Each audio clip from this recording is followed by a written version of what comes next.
Boa tarde. Esta é a 22ª aula em regime de ensino remoto emergencial. Deus, quando é que nós vamos sair disso? Estou com saudade do campo, estou com saudade de ver as caras de vocês.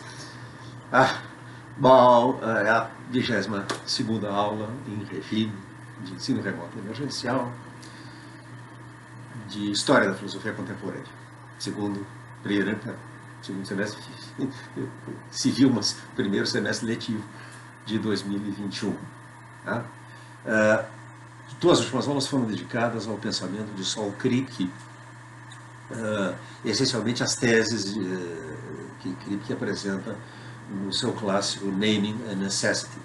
Kripke fez muitas outras coisas, tem contribuições importantes para diferentes áreas da filosofia, além de contribuições técnicas para a lógica e mesmo para a matemática. Ele desenvolveu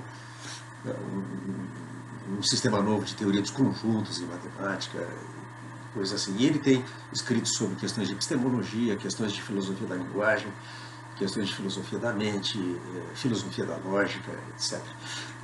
Mas o maior impacto de Kripke na filosofia contemporânea é o conjunto de ideias que ele apresentou pela primeira vez nas conferências de Princeton em 1970. E foi isso que nós vimos.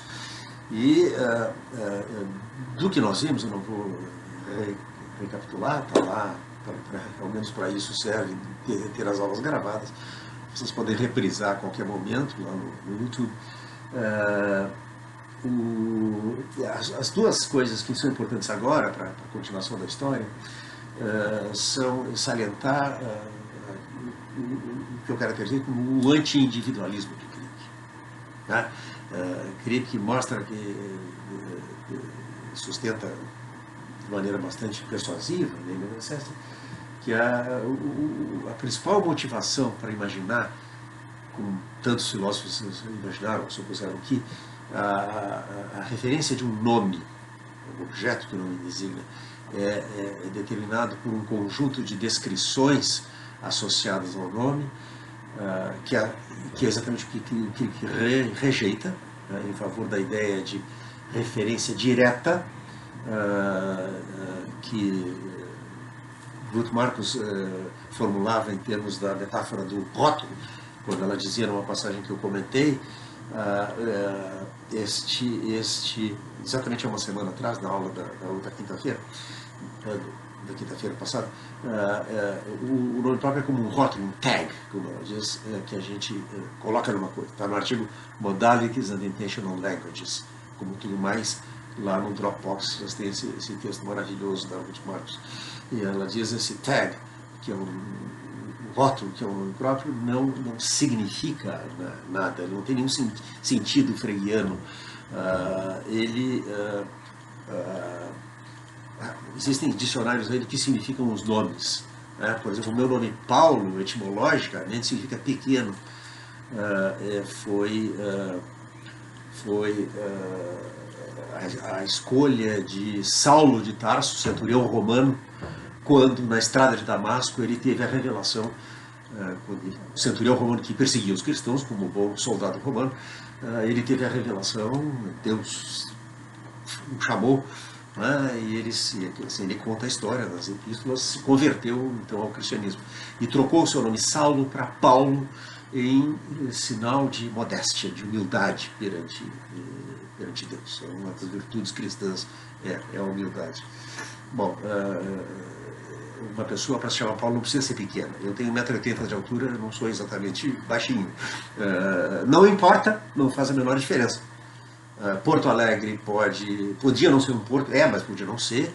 E pessoalmente eu posso dizer isso porque eu nasci e me criei aqui, passei a maior parte da minha vida aqui. Não é a cidade mais alegre que eu conheço. Salvador é muito mais alegre que Porto Alegre, por exemplo. Mas não importa. Pode deixar de ser Porto, vai continuar sendo Porto Alegre, como Dartmouth, o exemplo de John Stuart Mill, que Kripke comenta. Dartmouth significa na foz do rio Dart, mas mesmo se a cidade não estivesse na foz do rio Dart, se fizesse a transposição do rio, não muda nada. E Kripke diz, acho que todo mundo ouviu falar do Sacro Império Romano Germânico, que não era sacro, não era império, não era romano. E hoje, diz Cripe, nós temos as Nações Unidas. Não importa se elas são nações, não importa se elas são unidas, não são muito desunidas, para falar a verdade. Basta assistir uma sessão da Assembleia Geral da ONU, mas não é isso que importa, porque essas expressões são nomes. Tá? Um sujeito que se chama Modesto, eu conheci um professor de Direito da Universidade de São Paulo chamado Modesto Carvalhosa, era uma pessoa muito pouco modesta nas suas atitudes, era um cara bastante orgulhoso para não dizer até mesmo com um toque de arrogância, era um cara muito talentoso e muito vaidoso do seu talento. Não importa, o modesto não precisa ser modesto, tá certo? E assim por diante. Por quê? Porque a relação do nome com o seu referente é uma relação direta. Isso já estava na Ruth Marcos. Isso está implícito, isso estava em Russell, na ideia de que um nome nomeia um objeto do qual eu tenho conhecimento por contato. E qualquer coisa que não designe um objeto que eu conheço por contato não é um nome, ainda que pareça ser. É o caso dos nomes ficcionais. O tema dos nomes ficcionais é um tema fascinante, que com mais tempo, se nós tivéssemos mais tempo, eu passaria uma aula inteira destrinchando. Porque há muitas contribuições interessantes, a gente revisaria as ideias do Russell e a gente veria o que Kripke diz, eu nem comentei isso no apêndice de Naming and Necessity, sobre nomes de seres mitológicos, e depois a reconsideração, em umas conferências que Kripke proferiu alguns anos depois em Oxford, em que ele reconsidera completamente a noção de nome ficcional, elabora uma teoria da ficção diferente, e depois o que fez disso o filósofo britânico, um gênio falecido precocemente de um câncer fulminante, com a idade de 34 anos, Gareth Evans, possivelmente o filósofo mais criativo surgido no último quarto do século XX. Evans tem uma contribuição fascinante para o tratamento de nomes ficcionais, mas tudo isso, nomes vazios, nomes que não nomeiam nada, tudo isso são coisas que não cabem no compasso, na medida desse nosso curso. Especialmente agora que eu revi o cronograma com vistas a ser um pouco mais realista com relação à necessidade e à possibilidade de pessoas ficarem em recuperação. Então basicamente eu tenho 3 aulas agora para dar encerramento ao nosso programa. Então, a primeira coisa que eu quis acentuar foi o anti-individualismo. O anti-individualismo já está contido naquela passagem de Nietzsche que eu li e comentei, repriso brevemente, quando ele diz, criticando Russell, eu penso de fato que para o uso de uma palavra como nome próprio, alguém deve estar no começo em contato com o objeto nomeado. Mas a linguagem é uma instituição, uma tradição, e o uso de um dado nome por um dado objeto, como outros aspectos da linguagem, pode ser transmitido de uma geração a outra, etc, etc. E Kripke insiste muito nisso, que é porque eu participo de uma comunidade de usuários do nome, que eu posso usar o nome, eu posso usar o nome Sócrates, ainda que eu não saiba identificar Sócrates, não importa. Há uma cadeia histórica de usos do nome.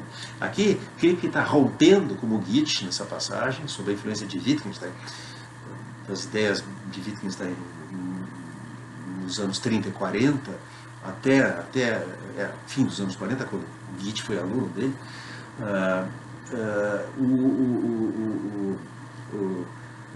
eles estão criticando algo que não tinha sido posto em questão nessa tradição que nós viemos examinando. Russell é um caso extremo de individualismo metodológico. Russell faz filosofia na primeira pessoa do singular. Mas toda a filosofia moderna foi feita na primeira pessoa do singular. As meditações de Descartes estão escritas na primeira pessoa do singular. Eu penso, eu existo. E vai daí para frente. Kant, o eu penso deve acompanhar todas as minhas representações. É uma filosofia feita na primeira pessoa do singular. E é uma ruptura profunda com isso que está acontecendo nesse movimento que eu descrevi para vocês, que começa com a introdução da lógica modal quantificada, uma descoberta, um desenvolvimento técnico em lógica, mas que teve implicações filosóficas que foram exatamente o tema das nossas últimas aulas. Né? Crick enfatiza o anti-individualismo, a rejeição, o primado do ponto de vista da comunidade, a ideia de que nós falamos em comunidade, vivemos e falamos em comunidade, que linguagem é uma coisa que é falada, como diz o filósofo britânico Rush Rees. Parece que Russell nunca se deteve muito seriamente a pensar nisso. E a outra ideia importante é a seguinte: Crick dá um passo adiante ao pensar como Russell e como Ruth Marcos, que algo para ser um nome tem que fazer referência direta e não mediada por nenhuma descrição, ou muito menos por uma representação mental que eu possa me fazer do objeto. Não é o que está dentro da minha cabeça que determina a que o nome se refere. É algo externo. Tá? E é por isso que nomes podem ser usados como designadores rígidos. Tá? Nomes são expressões diretamente referenciais, e porque são diretamente referenciais, aí isso é a contribuição de Crick, né? Designam rigidamente. Isso é, o nome algo só é o nome se designa o objeto que designa em qualquer situação, ou como diz Crick, mundo possível, em que esse objeto exista. Tá? Então isso mostra que a doutrina da rigidez também é uma doutrina da compreensão incompleta, do conhecimento incompleto. Eu posso falar sobre os exemplos de Crick, posso falar de Cícero, de Sócrates, posso falar de Feynman, o físico, e se as pessoas me perguntam quando eu digo Cícero, que era um romano famoso, sei lá, não importa, eu estou usando o nome Cícero para me referir a essa figura histórica. A menos que eu use para me referir, bom, eu tenho um amigo que é professor, mais uma vez eu menciono na Universidade de São Paulo, que se chama Cícero. Eu posso usar o nome Cícero para me referir a ele. Tá? Então, o ponto fundamental, como diz o Crick, é que eu use o nome com a intenção de usá-lo para falar daquele de quem outras pessoas falaram. Tá? Eu conheço pessoalmente o Cícero, que é professor da Universidade de São Paulo, não conheço pessoalmente o senador e filósofo estoico romano. Tá? Mas estoico cético acadêmico, alguma coisa entre o estoicismo e o ceticismo. Mas eu posso falar, por menos que eu saiba. Como diz o Crick, esses exemplos que a gente encontra nos textos de Quine e de outros filósofos da linguagem, de pessoas que quando usam o nome Cícero querem se referir ao homem que denunciou Catilina, ou autor das Tusculanas. Isso é um tributo à erudição histórica dos filósofos que sabem essas coisas sobre Cícero, mas é uma péssima análise do comportamento dos nomes. Então, as duas ideias a fixar, porque agora nós vamos para um desenvolvimento delas, são o anti-individualismo e o modo como a ideia da designação rígida vem associada com a ideia de compreensão ou conhecimento incompleto. Agora nós vamos dar um passo adiante, e a partir do que nós vimos na última aula, na aula de terça-feira, que foi a extensão que Crick fez da tese da rigidez para os designadores de espécies naturais. O que permitia a Crick tratar as identificações teóricas, a ideia, simplesmente aqui expressões como tigre, água, ouro, designadores de espécies de coisas, espécies naturais, ou espécies de coisas que estão na natureza. Espécie no sentido em que essa expressão é usada por Darwin no título A Origem das Espécies, só que Darwin está interessado em espécies biológicas. Aqui nós estamos indo mais longe, falamos não apenas de espécies de organismos, mas espécies de substâncias químicas, de compostos, de elementos e assim por diante. A ideia de que eles designam rigidamente, a demonstração de fato de que eles designam rigidamente, qualquer que seja a descrição que eu uso para identificar o ouro, a água, o tigre, não é parte do significado da expressão, por isso eu poderia descobrir que o ouro não é amarelo, ainda que o cenário seja um pouco de ficção científica, como eu poderia descobrir que Netuno não é o responsável pelas perturbações da órbita de Urano. Nem a primeira descoberta equivaleria à descoberta de que o ouro não existe, nem a segunda de que Netuno não existe. Simplesmente que uma descrição que nós pensávamos que era verdadeira dessa entidade não é. Mas eu designo a entidade. É assim que o nome funciona. E assim funcionam os designadores de espécies naturais. Então, nos permitia a Crick tratar as identificações teóricas da ciência natural, calor é energia cinética molecular,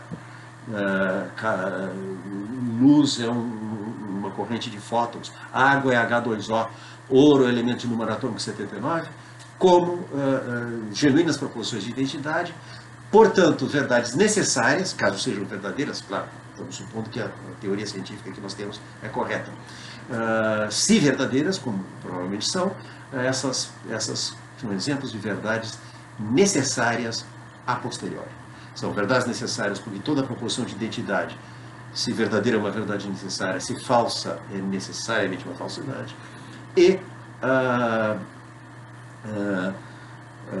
são, todavia, verdades necessárias que é impossível conhecer a priori.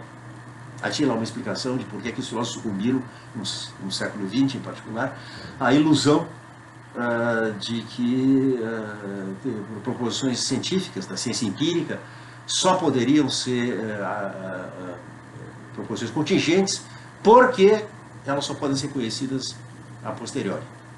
Aí Kripke trata de explicar, eu não vou repetir tudo, está lá na aula anterior para vocês conferirem, a ilusão de contingência das identificações teóricas da ciência natural, e depois mostra que a explicação que ele dá para a ilusão de contingência só tem uma exceção. É o caso dos designadores de estados mentais. Né? Porque a ideia aqui, fundamentalmente, é que a aparência de um estado mental e a realidade do estado mental são uma e a mesma coisa. Não faz sentido dizer que me parece que eu estou sentindo dor, mas pode ser que eu não esteja sentindo. Pode ser que a minha dor não tenha nenhuma causa, seja uma conversão histérica, psicossomática. Eu vou ao médico e digo, não tem nada de errado contigo e tal, me recomenda, quem sabe, dar um pulo num consultório psiquiátrico para saber o que está me produzindo essa. Mas a dor do paciente que faz conversão histérica, como as primeiras pacientes que Freud atendeu no início da sua clínica psiquiátrica,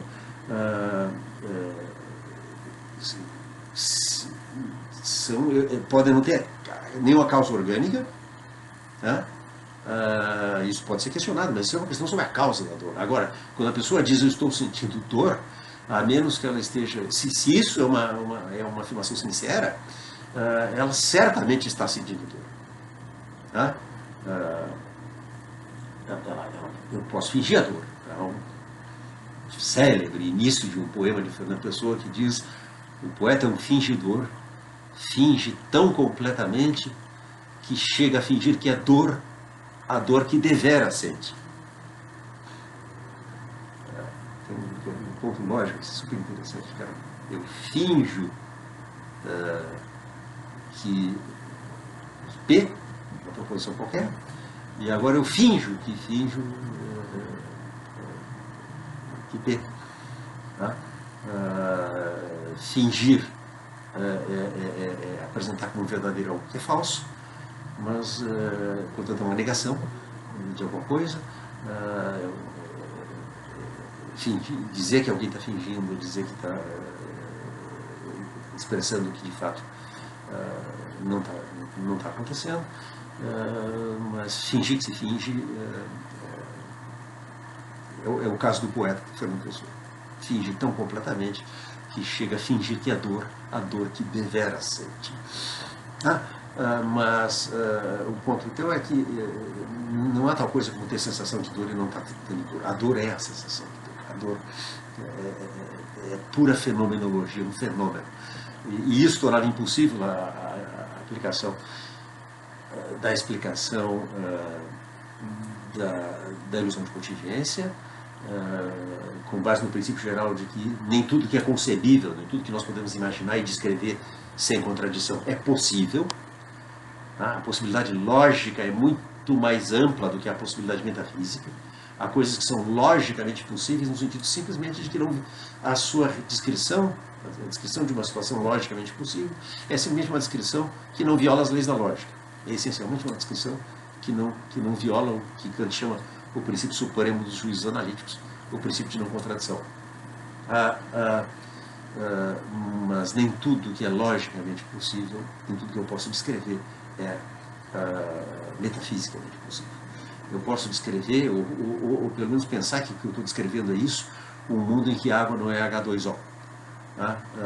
Um mundo em que o ouro não é um elemento atômico de número atômico 79, mas daí não se segue que isso é um mundo possível. Tá?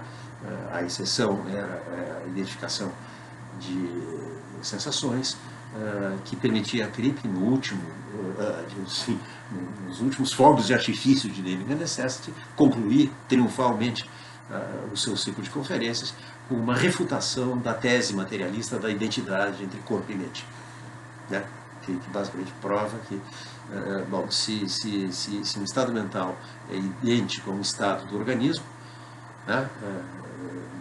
Um exemplo simplificado que ele dá, se dor é igual a disparo da fibra C, então dor não pode não ser disparo da fibra C, porque é uma função de identidade, portanto uma verdade necessária.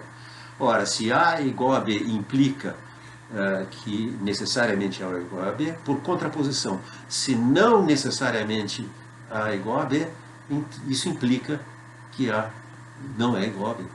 Tá? E não necessariamente é o mesmo que é possível que. Portanto, se é possível que A e B sejam diferentes, A e B são diferentes. Ora, é possível que um estado mental e um estado físico do organismo sejam diferentes. Eu posso descrever sem contradição e, nesse caso, eu posso inferir do que é concebível que é possível, porque a explicação para a ilusão de contingência não está disponível. Né? A tese da identidade do corpo-mente é, portanto, falsa. Como queríamos demonstrar? Que forma de dualismo entre corpo e mente se vai adotar? Cripe deixa em aberto.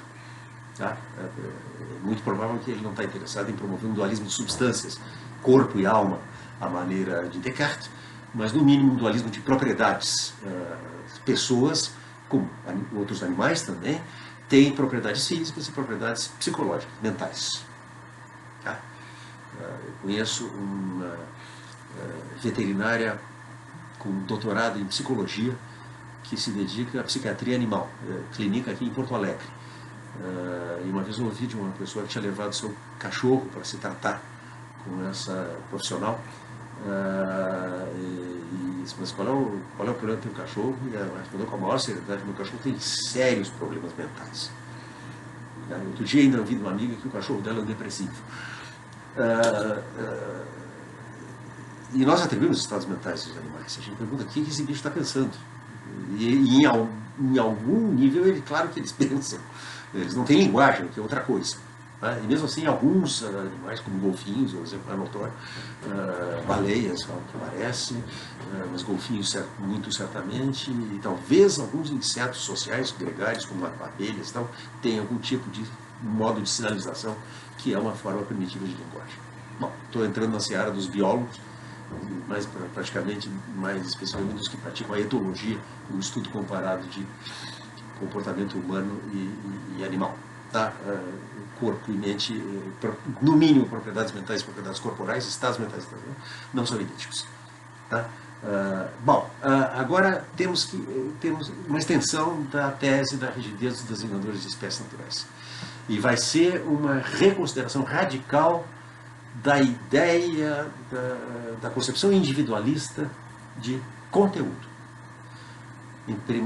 Numa primeira etapa, como nós vamos ver, do conteúdo semântico, de expressões da linguagem, do seu significado, e num estágio subsequente, nós vamos ver como o argumento se estende para o conteúdo dos nossos estados mentais.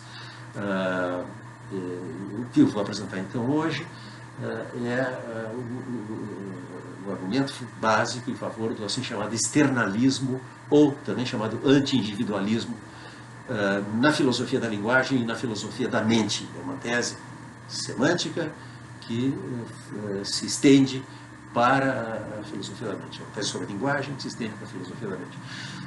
Cripe mencionava, e eu chamei atenção para isso na aula passada, que as ideias dele sobre designadores de espécies naturais, o filósofo contemporâneo que estava mais próximo dele, embora eles tivessem trabalhado independentemente, cada um pelo seu lado, em linhas paralelas, era Hilary Putnam, da Universidade de Harvard. Bom, Putnam tinha publicado algumas coisas em que aparece uma concepção de nomes de espécies naturais semelhante de Cripe já na década de 60. Depois já da publicação Naming a Necessity, que aconteceu em 1972. Em 75, Putnam publicou um extenso artigo intitulado The Meaning of, entre aspas agora, meaning, o significado de significado, o significado da palavra significado. Esse ensaio está no nosso Dropbox contém um argumento espetacular para estabelecer a tese de que os significados das palavras que nós falamos não estão dentro das nossas cabeças, mas os significados das palavras que nós empregamos são determinados não pelos nossos estados internos, mas pela nossa interação com o nosso ambiente. Mais um passo para romper com o individualismo metodológico que, como uma praga, assolou a filosofia moderna de Descartes em diante e que foi herdado na filosofia do século XX por um filósofo como Russell, por exemplo, dentre aqueles que a gente se ocupou aqui. A ideia básica, como a gente viu, da tese da rigidez, isso aqui eu estou fazendo agora o denominador comum entre Kripke e Putnam, é que a extensão de um termo não é determinada, um termo que designa espécies naturais, pelos critérios para a aplicação do termo. O meu critério para identificar a água é a aparência de água, é líquido, insípido, inodoro e tal. Esses critérios cumprem, portanto, uma função epistêmica, servem para reconhecer algo como estando na extensão, ou sendo um membro da parte da extensão do termo, identificar algo como água, como ouro, como tigre, mas essa função epistêmica não coincide com a função semântica de fixação da extensão, que envolve outros fatores. Se tivesse que tirar um lema daqui, dessas ideias comuns a Kripke e Putnam, é que, embora considerações epistemológicas sejam parte da semântica, a semântica não pertence à epistemologia. Tá? E enfatizo, a ideia de designação rígida veio de par com a ideia de compreensão incompleta. Eu posso falar de água, embora eu não saiba nada do que um químico tem a ensinar sobre água, não tenho nem ouvido falar da fórmula de uma molécula de água. Até 1750, ninguém sabe, aproximadamente 1750, ninguém tinha a menor ideia da composição molecular da água. No entanto, a humanidade vem falando sobre água há muito tempo, e é da mesma coisa que nós viemos falando. Tá? Eu posso não saber nada do que um zoólogo tem a me dizer sobre os grandes felinos.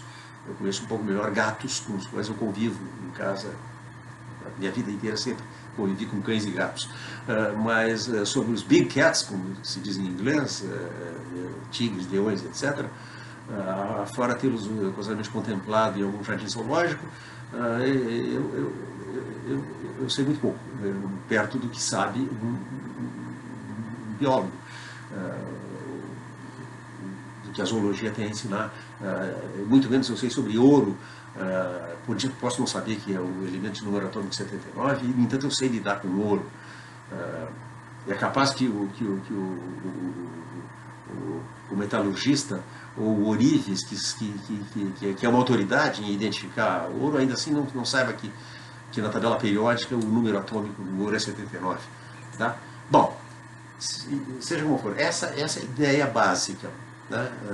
Aqui, o que o Putnam fez foi sistematizar essa concepção e extrair dela o que foi chamado de externalismo ou anti-individualismo. A ideia porque externo é que fatores externos ao sujeito é que determinam o significado das palavras que ele emprega. Isso está implícito já nas coisas de Kripke. O que Putnam faz é estender para a concepção de significado em geral. Tá? Essencialmente, em The Meaning of Meaning, Putnam apresenta duas teses intuitivas acerca da noção de significado e diz, olha, eu vou tratar de investigar se elas são compatíveis. São teses intuitivas, os filósofos em geral aceitam sem problema, mas de fato eu penso que elas não são compatíveis. É preciso abrir mão de uma das duas. E as teses são que, ou conhecer o significado de uma expressão é estar num certo estado psicológico, que parece bastante razoável. Conhecer, compreender, são operações intelectuais, portanto mentais. Portanto, trata-se de algum estado psicológico. E o segundo é que o significado de uma expressão determina a extensão da expressão. Isso é, o significado da expressão determina a que é que a expressão se aplica. Bom, a tese central que Potham quer demonstrar em The Meaning of Meaning é que essas duas suposições não podem ser as duas satisfeitas, não podem ser satisfeitas cumulativamente por nenhuma noção, menos ainda por alguma noção de significado. Bom, temos que entender uma coisa importante. Vamos repetir as duas teses para fixar. Conhecer o significado de uma expressão e estar em certo estado psicológico. E 2, o significado de uma expressão determina a sua extensão. O significado, ou aquilo que eu compreendo quando compreendo a expressão, determina a que é que a expressão se aplica. Tá? Temos que entender o que se entende por estado psicológico. Tá? E aqui, Potham diz, olha, toda a discussão vai ser conduzida sob a suposição de que estados psicológicos do indivíduo são estados intrínsecos do indivíduo. Tá? E aqui, o significado da expressão seria, então, algo mental, porque é algo que está, para usar a expressão dentro da cabeça. Tá? Qual é a distinção entre estados psicológicos intrínsecos e estados psicológicos extrínsecos ou relacionais? É uma distinção irredutível. A descrição de, pelo menos, alguns estados psicológicos parece envolver uma referência necessária a algum objeto distinto do sujeito. Seja, por exemplo, o ciúme. X tem ciúme de Y, exemplo lá do Shakespeare, o Otelo tem ciúme de Desdémona, é claramente um predicado relacional. Porque Otelo não pode sentir ciúme de Desdémona se Desdémona não existe. Tá? Se o ciumento tem suspeitas ainda sobre a fidelidade da pessoa amada, como o Otelo de Shakespeare tem, né? Então o ciúme de Otelo envolve mais do que Desdémona, envolve ainda Cássio, porque ele supõe que Desdémona está apaixonada. E tem um patife na história, o Iago, que fica babando na orelha do Otelo, olha a tua mulher aí, olha, e apresentando daqui e dali indícios de que ela está tendo um caso com Cássio. Tá? Bom, então, em suma, eu não posso ter ciúme de alguém inexistente. Uma vez, eu andava com um amigo caminhando pelo centro de Porto Alegre e esse meu amigo encontrou um outro amigo que eu não conhecia e, para meu constrangimento, fez uma pergunta embaraçosa. Ele disse assim, e aí, daí fulano, como é que vai o triângulo? E o cara disse assim, como assim o triângulo? Tu, a tua mulher e o fantasma que tu tem dela dentro da tua cabeça. Bom, não precisamos pensar no fantasma que eu tenho na minha cabeça, a ideia que eu tenho de uma pessoa. Eu não posso ter ciúme se não for de alguém. Em troca, pense na angústia. A angústia é um exemplo paradigmático de um estado psicológico intrínseco. Tá? Quando alguém está angustiado, não tem, a angústia não tem objeto. A angústia é intransitiva. Porque ela difere do medo. O medo tem um objeto. Se eu tenho medo de alguma coisa. Tenho medo de precipício, tenho medo de avião, tenho medo de cachorro louco. É de algo, mas não, quando alguém tem angústia, não se pergunta de que ele tem angústia. Pode perguntar qual é a causa. O que levou a pessoa a estar angustiada. Essa é a questão que o psicólogo o clínico trata de resolver. Ou o padre confessor, enfim, quem quer, ou o amigo que empresta o ombro, amigo, que quer aliviar a angústia da pessoa. Mas a angústia é intransitível. Tá? Como diz Heidegger em Ser e Tempo, nada angustia na angústia. Tá? Bom, e creio que então isso aqui é fundamental para compreender a dialética do artigo The Meaning of Meaning. A gente tem que ter presente que todo o argumento nesse artigo, depois Potham vai mudar de ideia, como nós vamos ver, mas ele conduz o argumento sob a suposição do que o Potham chama, é um termo que estava corrente na literatura naquela época, o solipsismo metodológico, que a ideia é o seguinte: para fazer uma boa filosofia da mente, nós temos que tratar todos os estados mentais como estados intrínsecos de um sujeito. Então, o que é propriamente mental no ciúme não é a relação de Otelo com Desdémona, é o estado interno, é o que Otelo sente. Tá? Então, o Potam identifica nessa suposição de solipsismo metodológico um postulado comum ao dualismo cartesiano, por exemplo, e aos críticos materialistas do Descartes na filosofia contemporânea, os que defendem, por exemplo, o chamado programa funcionalista na filosofia da psicologia. A ideia, basicamente, de que para entender a mente humana tem que o modelo são os computadores eletrônicos.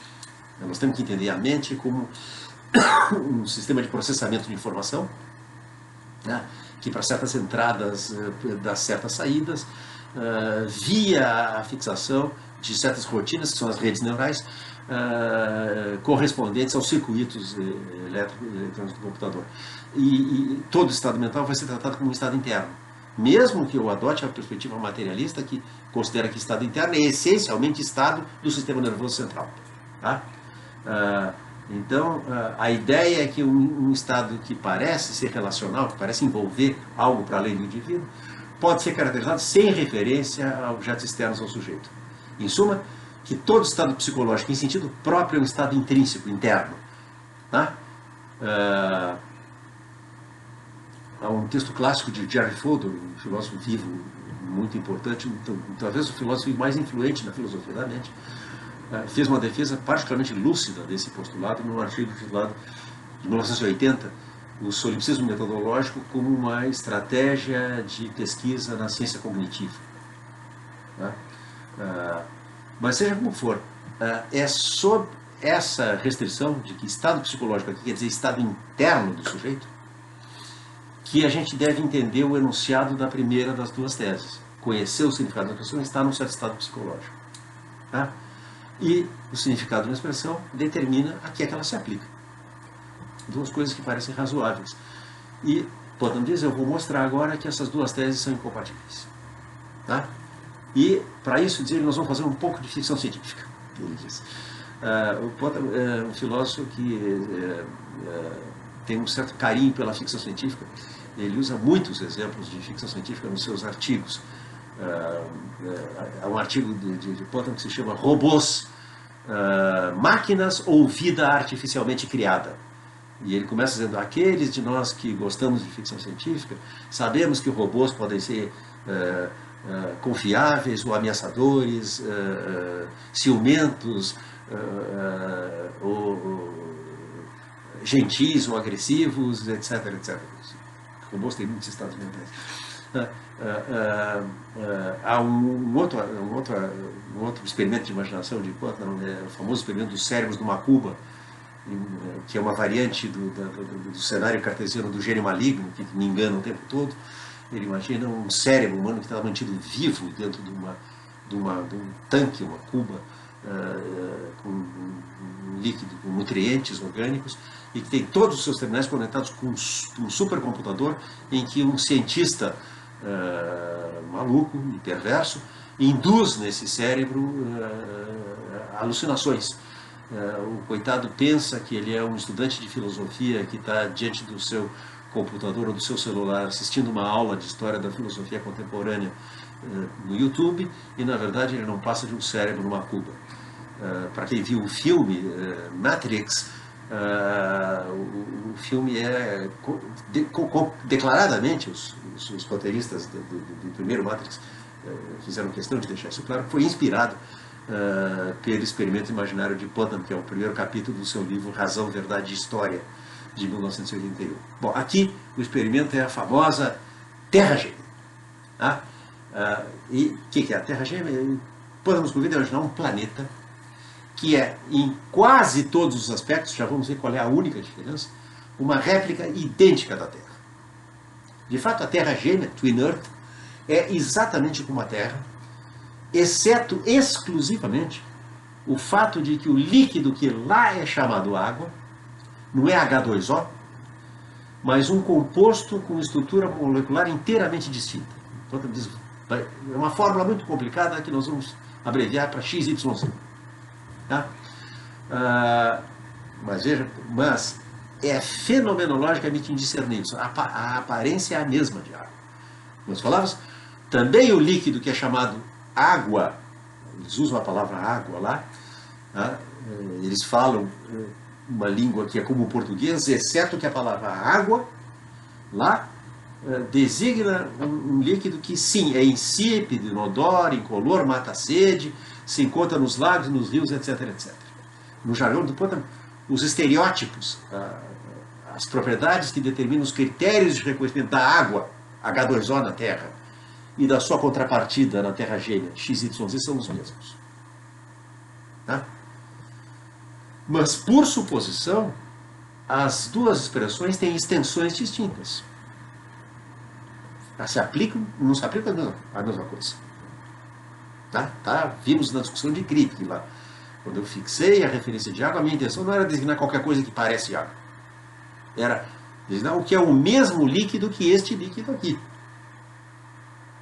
Tá? Por isso o ouro de touro, pirita de ferro, não é uma espécie de ouro. É outra coisa.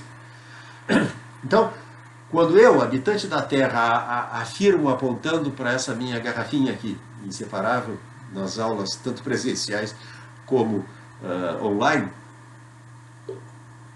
quando eu digo essa garrafa tem água, a minha afirmação é verdadeira se e somente se a garrafa que eu tenho sobre a mesa tem água, isto é H2O.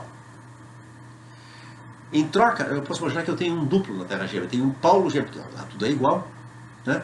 Eu tenho um duplo que é exatamente idêntico a mim. Mas não é só idêntico como seria um irmão gêmeo meu. Ele não tem apenas a mesma aparência física, ele tem também seus estados internos, por suposição, são exatamente os mesmos. Tá?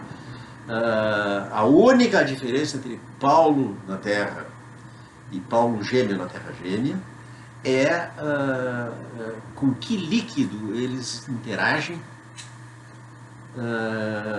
ao interagir com o líquido, ou beber o líquido que os dois chamam, usando a palavra água. Não é a mesma palavra porque não tem o mesmo significado. Tá? Quando eu digo aqui, esse copo está cheio d'água, o que eu digo é verdadeiro, sem somente ser o copo está cheio d'água, isto é de H2O. Quando o cara na Terra gêmea afirma, apontando para um copo em cima da mesa, esse copo está cheio d'água, a afirmação dele é verdadeira sem somente ser o copo está cheio do quê? Não do que eu chamo água, mas do líquido que é chamado na Terra gêmea água, isso é XYZ. Tá? Essa diferença não é afetada pela suposição, que eu posso incorporar ao experimento imaginário, de que todos os estados psicológicos intrínsecos, internos, do meu duplo na Terra gêmea, são qualitativamente idênticos aos meus. Então, a menos que eu abandone a segunda das duas suposições que o Pântano examina, que o significado de uma expressão determina a sua extensão, aqui ela se aplica, e isso não parece opcional, porque se eu abandono a ideia de que o significado de uma expressão determina que essa expressão se aplica, eu desintegrei o conceito de significado. Então, a conclusão aqui, Pântano chega, é que é preciso rejeitar a primeira suposição, a saber que o significado de uma expressão, a lição a extrair é que isso não é uma expressão, não é algo que quando o sujeito compreende, a compreensão é um estado interno, né? Mas a lição é que o significado de uma expressão é, ao menos em parte, constituído pelo ambiente do usuário da linguagem.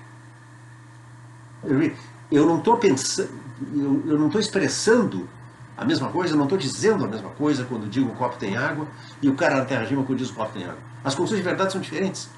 O que eu digo é verdadeiro sei somente se o copo tem H2O, o que ele diz é verdadeiro sei somente se o copo tem XYZ. Como diz o Pântano numa frase memorável, corte o bolo como bem entender, os significados simplesmente não estão na cabeça. Tá? O argumento prossegue imaginando, por exemplo, o Pântano diz, olha, eu não sei distinguir alumínio de molibdênio. Tá? E aí ele imagina que se tem algo que tem, assim como alumínio e molibdênio não tem um critério para distinguir, você tem, digamos, tudo que é feito de alumínio na Terra é feito de molibdênio na Terra gêmea, alguma coisa assim. Não é preciso introduzir nenhuma análise química aqui, o metalúrgico sabe a diferença, como um ourive sabe distinguir o ouro de ouro de tolo, e um jardineiro sabe distinguir, um exemplo que Putnam dava no artigo, ele disse que ele não sabia distinguir olmos de faias. São duas árvores da família dos plátanos, do carvalho. Elms and beeches. E o Putnam diz, eu coro ao dizer isso, mas eu não sei distinguir. No entanto, quando eu digo olmo, eu estou falando de olmo, quando eu digo faia, eu estou falando de faia, mesmo que eu não saiba distinguir. Como lá nos nomes próprios do CRIP, o cara que fala de Cícero está falando de Cícero, mesmo que ele não saiba quem é Cícero. Tá? Agora bem, aqui vem o pulo do gato agora. O Putnam chega a um resultado. O que nós chamamos de significado em filosofia da linguagem não é algo que está dentro das nossas cabeças. Os significados das nossas palavras são fixados pela nossa relação com o mundo ao nosso redor. Tá? E agora vamos ao pulo do gato, é o seguinte, não se trata apenas de linguagem. Mesmo se o próprio Putnam não viu isso desde o começo, outros filósofos, a começar por Tyler Birch, professor da Universidade da Califórnia em Los Angeles, um dos filósofos vivos mais importantes e influentes também, ou John McDowell, um filósofo inglês que é professor na Universidade de Pittsburgh, que numa pesquisa feita entre profissionais da área uns anos atrás, pelo mundo todo, apareceu como, é considerado pelos seus pares como o filósofo vivo mais influente, John McDowell. Birch e McDowell trataram de mostrar que o argumento do Putnam prova mais que o Putnam pensava. Prova algo não apenas sobre o significado das palavras, mas sobre o que nós chamamos de pensamentos. Tá? Por quê? Se eu atribuísse ao cara da Terra Gêmea a crença de que o copo está cheio d'água, eu estaria fazendo uma atribuição falsa. O que ele pensa e o pensamento que ele expressa quando diz que o copo está cheio d'água, né? O que ele pensa quando pensa que o copo está cheio d'água, né? é que o copo está cheio do que ele chama água. Eu, quando penso que o copo está cheio d'água, penso que ele está cheio d'água, isto é, quer eu saiba, quer eu não saiba que essa é a forma molecular da água, de H2O. O cara na Terra Gêmea pensa que o copo está cheio do líquido que lá é chamado água, isso é, de XYZ. Em outras palavras, exatamente como água e água gêmea não podem ser substituídos nas suas ocorrências, a gente tem aqui uma diferença entre os conteúdos de pensamento. Tá? Quando eu digo Pedro, que é um cara na Terra, ou Paulo, eu mesmo, Paulo crê que o copo tem água, a oração subordinada, o copo tem água, serve para especificar uma crença que Paulo tem, ou um pensamento dele. Tá? Quando eu digo o Paulo gêmeo, da Terra gêmea, pensa que o copo está cheio de água, eu digo é um falso, porque atribui um pensamento que ele sequer pode ter. Por quê? Porque ele aquilo com que ele interage e aquilo que ele pensa quando pensa em água não é o que eu chamo água. Tyler Birch, em Individualism and the Mental, um artigo ainda mais extenso que The Meaning of Meaning de Putnam, que foi publicado em 1979, faz um experimento imaginário semelhante, que todavia não envolve ficção científica nenhuma. O Putnam gosta de ficção científica, o Birch diz que não podemos passar sem ficção científica, mas igual podemos fazer um exercício de imaginação. Então ele nos convida a imaginar uma pessoa que sofre de artrite. E sofre desde, digamos, que começou a se manifestar na adolescência, e o cara vem convivendo com isso. Então, ao longo de uma vida de aflições e de frequentação de consultórios médicos, etc., o cara chegou a formar muitas crenças sobre artrite. ele pensa que ele sabe que a artrite é uma doença, um tipo de inflamação, que a artrite é muito doloroso, que a artrite é uma doença incurável, mas que os seus efeitos podem ser mitigados com o uso de anti-inflamatórios, de corticoides, que de qualquer jeito é melhor ter artrite do que ter câncer no pulmão, etc. Formou todo um repertório de crenças e coisas que ele aprendeu na sua vida de paciente, eu estou lendo também, quem sabe, sobre a artrite. Bom, um dia ele começa a pensar que ele está desenvolvendo artrite na coxa. Ele sente uma dor que parece não ter ferimento, não se acidentou, não é nada, não é uma cãibra, e dói, e ele marca uma consulta, vai ao seu médico e diz: eu acho que eu estou desenvolvendo artrite na coxa. Aí o médico diz: não, pode parar. A artrite é uma inflamação reumatoide das articulações, ela dá nas juntas. Tá? Existem formas de inflamação reumatoide, que nós chamamos de reumatismo, que podem afligir músculos. Então, nós vamos fazer um exame para ver o que você tem. Agora, a artrite não é. Tá? O sujeito formou uma crença falsa sobre a artrite. Estou com artrite na coxa. Isso é impossível, dada a definição de artrite. Bom, esse é o primeiro estágio, correspondente à terra do corpo. Agora, o que corresponde à terra gêmea do corpo? Bush nos convida a imaginar que a linguagem clínica, a linguagem médica, funcionasse diferente. Tem uma única diferença. Você imagina que a palavra artrite fosse empregada, tecnicamente, pelos médicos, como designando toda e qualquer inflamação reumatoide, seja nas articulações, seja nos músculos e outros tecidos. Nesta situação imaginária, possível, poderia ser assim, a crença do cara de que ele tem artrite na coxa poderia ser verdadeira. Na situação real, que corresponde à terra do Putnam, a crença dele é necessariamente falsa. Ele não pode ter artrite na coxa. A artrite não dá na coxa. Na situação imaginária que corresponde à terra gêmea do Putnam, a crença dele pode ser verdadeira. E, no entanto, qual é a única diferença entre a situação real e a situação imaginária? É uma diferença no modo como a comunidade médica e científica utiliza a palavra artrite. Não é o que está dentro da cabeça do cara. Então, Burge, em relação a Putnam, traz duas novidades.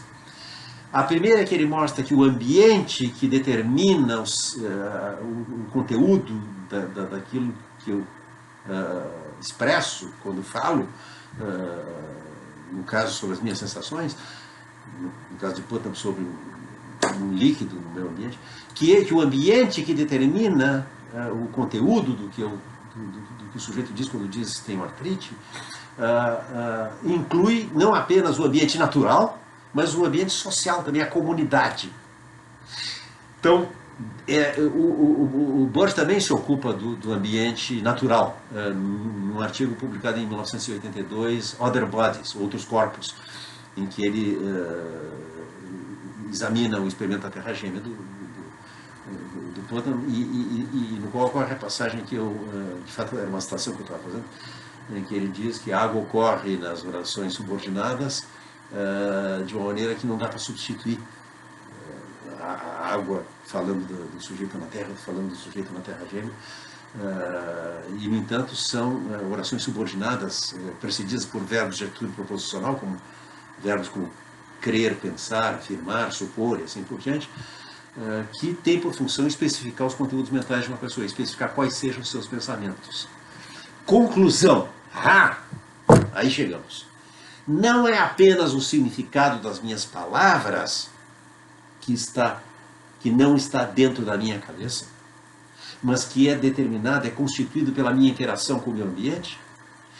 São os meus próprios pensamentos. Os pensamentos não estão dentro da cabeça. A minha vida mental não transcorre no meu cérebro. Há um ótimo livro do filósofo norte-americano Alva Noe, Out of Our Heads, Fora de Nossas Cabeças, cujo subtítulo é Ou Por que Você Não É o Seu Cérebro? Este livro está lá no Dropbox e eu recomendo assim com muito entusiasmo, é um belíssimo livro que tem um grande mérito. Ele apanha essa discussão sobre externalismo, anti-individualismo, Burke, tudo isso, para mostrar que a nossa vida mental não transcorre dentro das nossas cabeças simplesmente, mas é constituída pela nossa interação com o mundo. E esse livro foi escrito visando um público não de especialistas em filosofia, professores, estudantes de filosofia, mas um pouco leigo. Ele está interessado em atingir leigos em geral, e em particular a comunidade dos cientistas que trabalham nas ciências cognitivas, nas neurociências, na psicologia cognitiva. Por quê? Porque esses cientistas basicamente investigam como é que o cérebro funciona. E ao investigar como o cérebro funciona, eles pensam que estão investigando como a mente funciona. E a ideia aqui é que a mente não é idêntica ao cérebro. Você não é o seu cérebro, é o subtítulo do livro de Alva Noe, Out of Our Heads, Fora das Nossas Cabeças. A crítica de que o Putnam não tirou todas as consequências tem uma formulação lapidar por McDowell no artigo Putnam on Mind and Meaning. Putnam acerca da mente e do significado. E o McDowell diz o seguinte: olha, eu vou rever a tese do Putnam.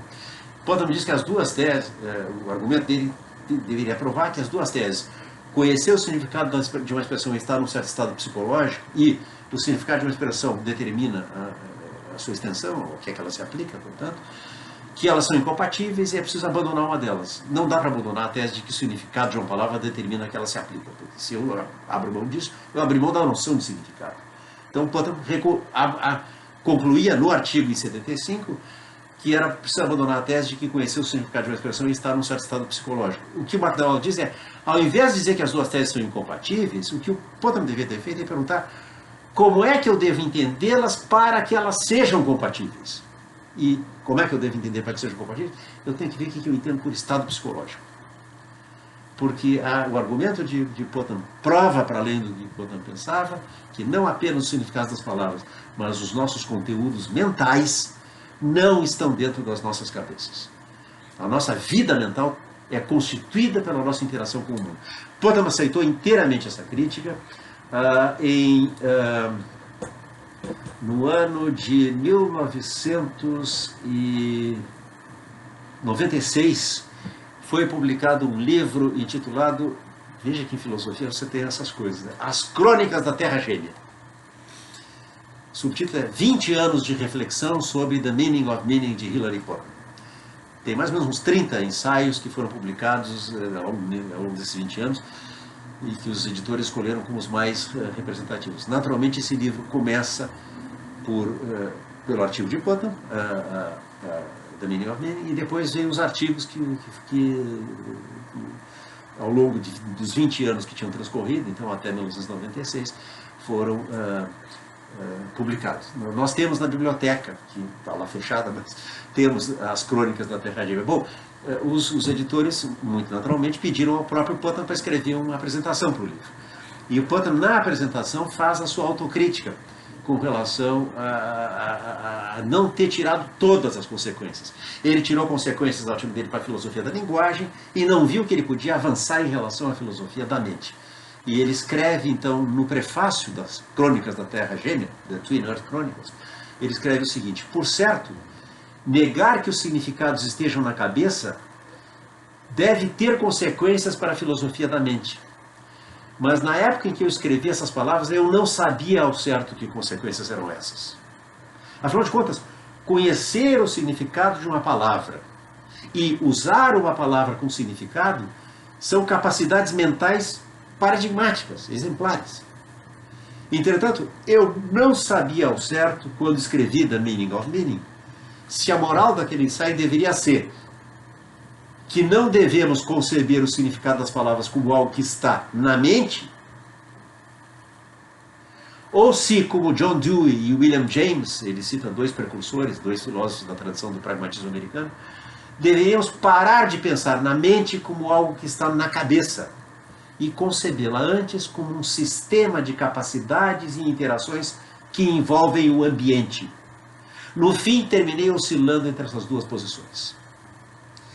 No artigo que ele escreveu a quatro mãos com Martha Nussbaum, uma autoridade em filosofia antiga, autora de livros sobre Platão, Aristóteles e por aí vai, filosofia grega, e também Martha Nussbaum escreveram a quatro mãos um artigo intitulado Changing Aristotle's Mind. É um pequeno trocadilho aqui, mudando. Change of mind é mudança de opinião, mas é mudando a mente de Aristóteles, essencialmente para mostrar o seguinte: a concepção aristotélica de mente, da vida mental, da alma, para usar o termo clássico, que